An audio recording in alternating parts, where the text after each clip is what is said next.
a été réalisé par les étudiants du cours de vidéo de l'UIAD, l'Université Interage du Dauphiné. C'est dans cette petite église orthodoxe russe que les émigrés russes blancs venaient prier. Les étudiants ont voulu montrer l'apport de ces émigrés au développement économique et technologique de la région. Ils ont choisi quelques témoignages. Ce film est une contribution à la défense du patrimoine religieux, artistique et culturel de cette très jolie petite église.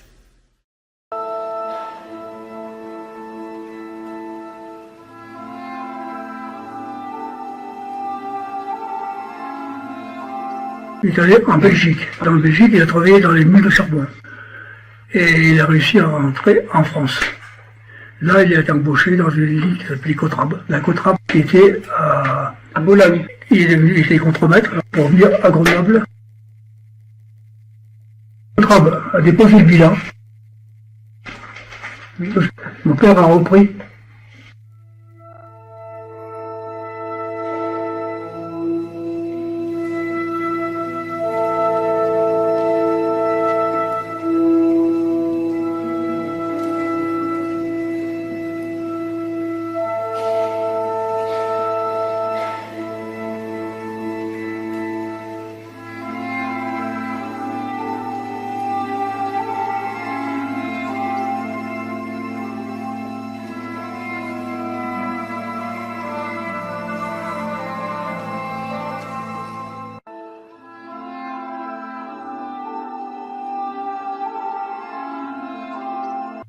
Surtout, sa particularité, c'était d'être musicien. Il était violoniste, tous ces Russes avaient besoin d'une espèce de cohésion, donc le culte orthodoxe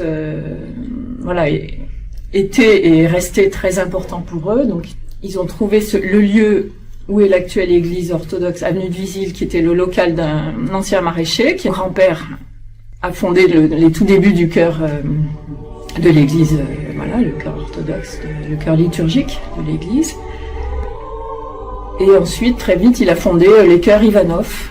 Et puis son heure de gloire, ça a été quand même l'ouverture des Jeux Olympiques, où ils donnaient un concert à Chambrousse.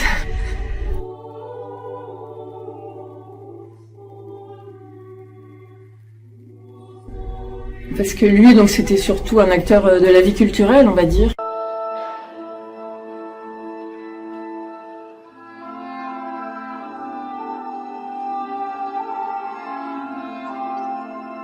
Il avait un diplôme d'ingénieur, il a cherché du boulot et il se trouve que il y avait Merlin Gérin qui embauchait énormément, qui se trouvait juste à côté et qui était une usine d'électricité, je crois de matériel électrique.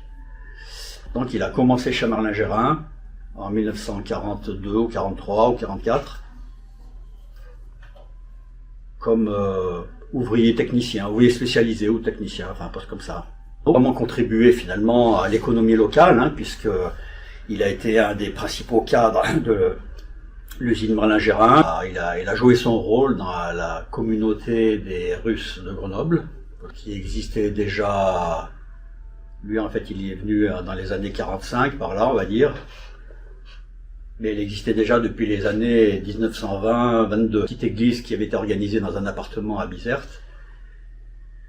Et du coup, naturellement, il est allé à l'église ici à Grenoble. Que mon père ait eu une carrière de cadre supérieur dans une grande entreprise locale, je pense que déjà rien que ça suffit pour dire qu'il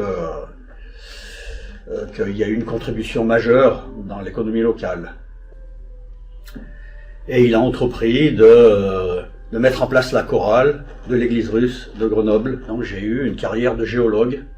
Et le fait que moi, finalement, qui suis descendant de ces migrants russes, eh bien finalement j'ai bénéficié finalement du système scolaire français, mais je l'ai fait prospérer puisque j'ai fait une entreprise et cette entreprise, quand je suis arrivé à la retraite en 2019, je l'ai vendue à un grand groupe d'ingénierie française, donc ça continue.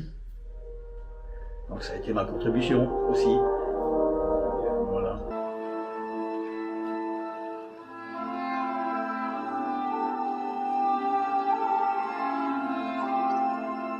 Il est arrivé en gros en 26-27 pour travailler à la viscose. Il avait des connaissances en chimie, donc la viscose était en plein développement. Il se trouve que c'était l'époque un peu du patronat paternaliste où on logeait ses ouvriers. Il a fait toute sa carrière à la viscose jusqu'aux années 60. Il y a eu, je dirais, une vingtaine de familles russes qui ont vécu à la viscose. Ensuite, vous avez des Russes qui ont travaillé, donc ce qui s'appelait Pekarpite, qui était devenu Nerpi, et qui eux habitaient essentiellement la cité Beauvais. Donc, des Russes qui ont travaillé chez Caterpillar. Et il y a eu des Russes qui ont travaillé à Rio-Pérou. Il y a eu beaucoup d'entreprises qui ont accueilli des Russes de manière sporadique. Il y a eu Raymond Bouton, qui a accueilli pas mal de femmes aussi. Il y a eu Lou, et puis d'autres petites sociétés qui faisaient de la couture. Les Russes, quelles que soient les immigrations, celles de la Première Guerre mondiale ou de la Deuxième, c'est des gens qui se sont parfaitement adaptés. Et l'ouverture d'esprit, je dirais, les arts, les Russes globalement étaient reconnaissants à tout ça. Mais eux, ce qu'ils voulaient, c'est rester là et réussir pour eux et pour leurs enfants. Alors, la préserver, c'est par rapport à un patrimoine, par rapport à des choses justement qu'ont vécu nos grands-parents essentiellement, et nos parents, qui était justement ce lieu de rencontre et ce lieu, je dirais, de joie. C'est préserver quelque chose que les Russes avaient voulu, c'est-à-dire c'était une église autocéphale et indépendante.